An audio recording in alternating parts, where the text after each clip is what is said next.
My Premier African Dream, the optimism with the flotation plant, as we discussed, that's all about it tomorrow. Consistent grades above 5%, we're good as gold. That's what we're waiting on. Ensuring plant reliability, consistency of output, securing funding and offtake deals.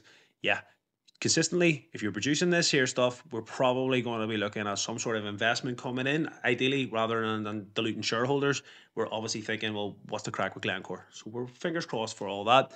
And the technical risk, look, this plant is a frigging disaster. It could start working right. It could easily break at any time. It doesn't feel like it's a well pieced together machinery.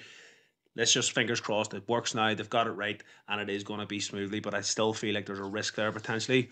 Finance risk, absolutely. Prem is balls deep in debt. They have no hope of really diluting shareholders much more. They need someone to come in and take on the project. In my opinion, that is the best out case. Best outcome is someone coming in with financial backing. Listen, we'll see where it goes, but if they can operationally scale this up, we're going to be laughing.